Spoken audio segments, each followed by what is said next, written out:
What's going on, YouTube? It's your boy, I'm blessed, and I'm humbled to say I was wrong about the Madden Curse, man.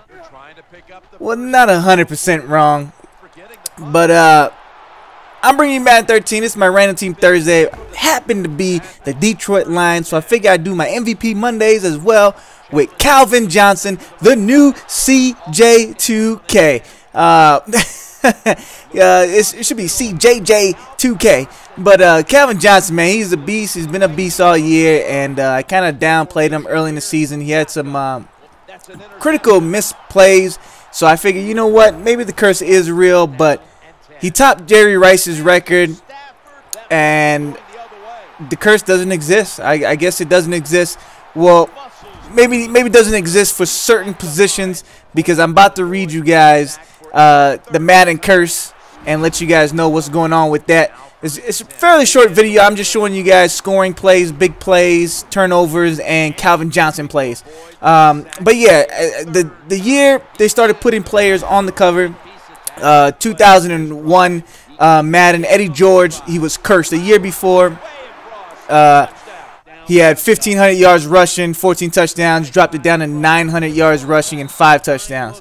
Dante Culpepper, the year after that, ended up getting 1,000 yards less than he got the year before, and almost half the touchdown. Went from 33 touchdowns to 14 touchdowns.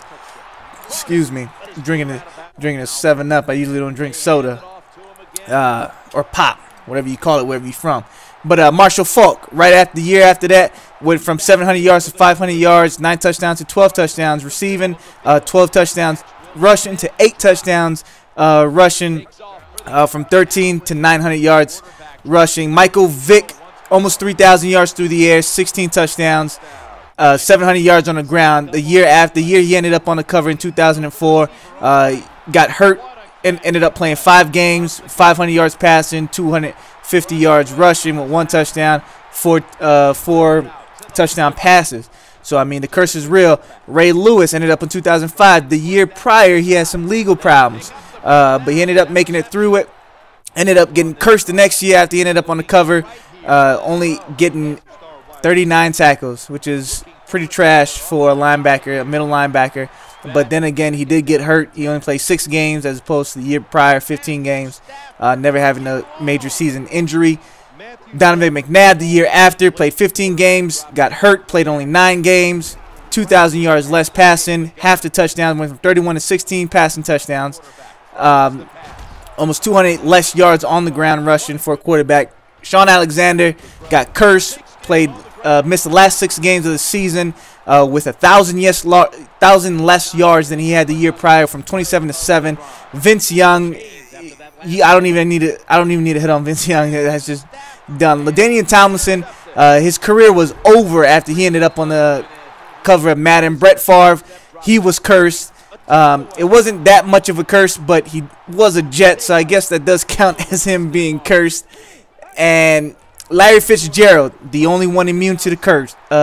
He lived up to what he did the year prior. Troy Polamalu got hurt, played 16 games, ended up with 5 games.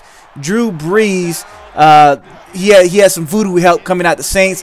Peyton Hillis, we all know what happened last year. Don't even get me started on him. He ruined my fantasy season last year. And Calvin Johnson, still to be determined. This dude is an absolute monster. I'm sorry I lied to you guys about the curse. I didn't mean it. Please forgive me. Please forgive me. I didn't mean it about the curse. But this dude was trash, man. I was just playing around with him. I just wanted to get Calvin Johnson some yards, get him some highlights, and that's exactly what I did all in one game against this bum. But I'm going to holler at y'all later. Deuces, I'm out.